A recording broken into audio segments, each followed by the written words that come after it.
Right, hello Patricia and students at La Sabana University in Colombia.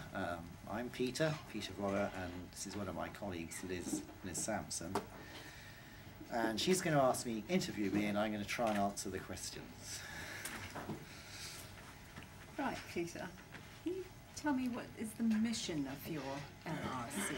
The mission is, isn't it, to promote self-directed language learning among all students and staff here at Hong Kong University, and to provide support and scaffolding for language improvement on an individualised basis. Right. So can you tell me more about the staff and the kind of activities they carry out in the LRC? Well, we have a team of about 12 teachers each semester. Each teacher provides 2 hours of support services per week here in the LRC, and that support consists of individual consultations, which we do here, workshops and discussion groups, which we do in an activities room on the other side of the LRC, and these activities, the individual consultations, the workshops, the discussion groups, students book for them online and then come here to the LRC at the time that they've chosen. Right, so who are the main users of your LRC? Well, mainly students, of course, and some staff here at Hong Kong University. A lot of them are postgraduates, because there's not very much language provision for postgraduates, and then a lot of first year and final year undergraduates. Hong Kong is an English medium university, so first year students need a lot of help usually with, or are worried about coping with academic writing, speaking and so on. And then final year undergraduates are encouraged to take the IELTS test, so we get a lot of final year undergraduates coming along for advice on practice on doing IELTS. Mm-hmm. And who's in charge of the academic coordination of the LRC? Well, that's basically me. I'm self-access coordinator, so I organise all of the English language services in the LRC, and I'm assisted by a core team of 2 other people, and they help me with cataloguing and things like that, and buying resources, choosing resources. Right. So is everything catalogued, and are these classified according to users' levels? All right, okay. As I'll show you in a minute, when we can look around a bit, they're all catalogued, and they're all catalogued online, so again, students can go in and see everything we have relating to pronunciation, or they can go in and look at a list of all of the movies we have, or TV programs. But as to level, the only way in which they're classified according to level is when we put an instructional book on the online catalogue. We'll put some indicator of level, elementary, intermediate, advanced, but that's all. Students really need to be able to choose their own levels, we think. Right. Just switching now to the technical resources. How are these maintained, and who's in charge of this maintenance? Right.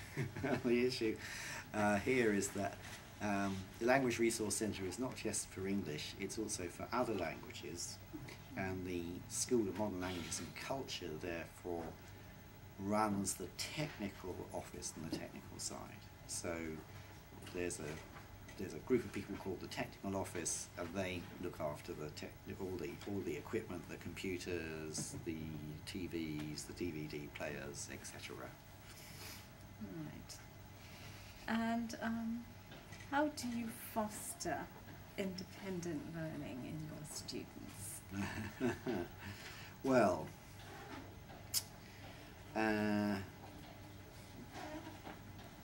we have something called the Self-Directed English Programme, which students can then follow, decide for themselves a program of study and follow it over a few weeks or a semester. In some programs we have a self-access component. Science students, for instance, in one of their second year courses follow a study program like that for half of their course.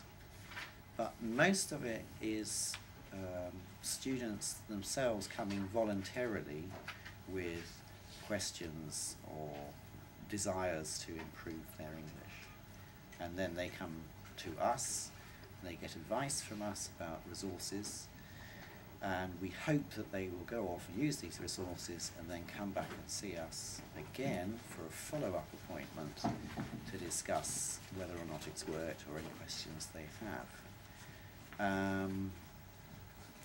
The repeat rate is not as high as I would like it to be because it's voluntary. But some students come. We have one student who's been coming to see us regularly a couple of times, 3 times a semester throughout his university career. And that we think is pretty good. Mm. Right. And are you doing any research on the achievements of the LRC or the practices of tendencies of students who use the LRC? Well, we always have plans to. One of the other services we run is a conversation exchange, and we need to find out that this is just an online service which aims to put students in touch with one another in order to chat in English.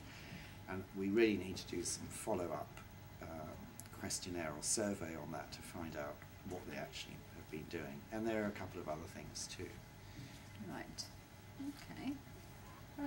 So in your experience then, what would you say are the minimum requirements of an LRC in terms of sources and facilities and staff? Well, that's a really good question. Ours is very well equipped. I mean, not the best equipped in Hong Kong by any means, but basically quite a lot of money is made available in Hong Kong.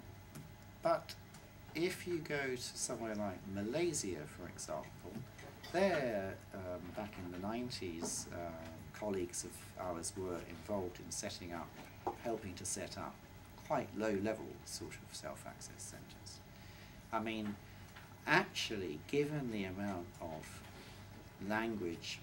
authentic language material on the internet these days, I think you could have a pretty good self-access resource centre if you just had a space, some computers with internet connections, decent internet connections,